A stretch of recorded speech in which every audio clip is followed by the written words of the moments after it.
Para siswa, kita belajar fisika bab kalor ya. Kalor atau panas itu adalah satu dari beberapa jenis bentuk energi. Kalian tahu di SMP dulu, energi itu bisa berbentuk kalor, bisa berbentuk energi potensial, energi kinetik, berbentuk energi kimia, begitu. Nah, satu di antaranya adalah kalor yang akan kita bahas ini. Sebelumnya saya ingatkan perubahan wujud gas, perubahan wujud zat ya. Zat padat misalnya es bisa berubah wujud menjadi air, menjadi uap. Tiga wujud ini, padat, cair, uap. Kapan itu terjadi? Yaitu jika diberi energi kalor. Nah, ini hubungannya. Diberi energi kalor. Jadi dari padat ke cair bisa terjadi kalau es itu diberi kalor dari luar atau dipanaskan. Setelah menjadi cair, terus dipanaskan terus sampai mendidih, akhirnya mulai terjadi uap air. Itu pun juga karena adanya pemanasan. Jadi kalau berubah wujud dari padat ke cair ke uap itu memerlukan kalor. Sebaliknya, kalau dari uap mengembun menjadi cair, cair membeku menjadi padat, itu melepaskan kalor. Gitu ya. Terus. Nah, pada keadaan normal, tekanan 1 atmosfer, ada batas suhu yang disebut titik lebur es. Titik lebur es ialah sama dengan titik beku air, artinya batas suhu maksimum es 0 derajat Celcius. Kalau lebih dari 0 itu berarti sudah berubah wujud. Karena ini 0 itu adalah batas yang disebut titik lebur es. Sebaliknya kalau ditinjau dari air, titik beku air sama 0 derajat Celcius. Juga demikian air kalau menguap.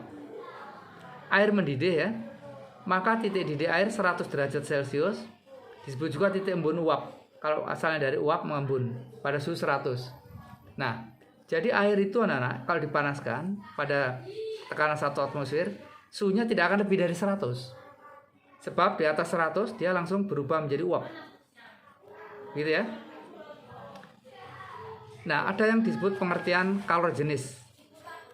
Kalor jenis suatu zat ialah kalor yang diperlukan oleh setiap kilogram zat untuk kenaikan suhu setiap 1 derajat Celcius.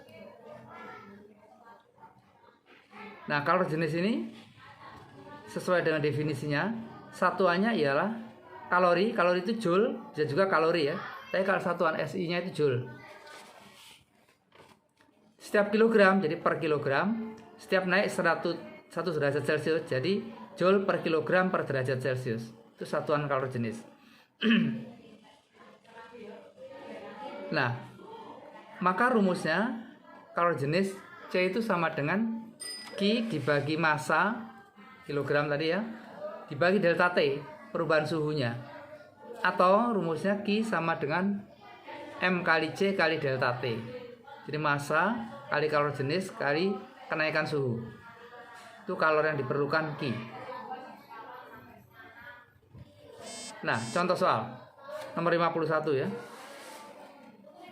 Jika kalor jenis logam besi 420 joule per kilogram, hitunglah kalor yang diperlukan untuk pemanasan 5 kg besi dari suhu 10 sampai 40 derajat Celcius. Mudah kan ini? Gunakan rumus ini, kalor Q M kali C kali delta T. Masanya, berapa masanya? 5 kg. Kalor jenisnya diketahui 420 kali delta T. Delta T itu kenaikan suhu. Dari 10 ke 40 berarti naik 30 derajat. Gitu ya.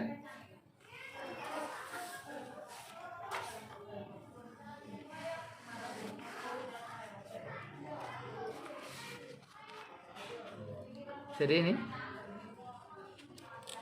hitungannya, kalau yang diperlukan sama dengan Q M kali C kali delta T. M nya 5 kg kali 420, C nya kali delta T 30.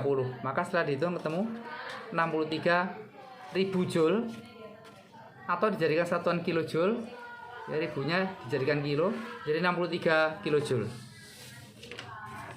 Baiklah.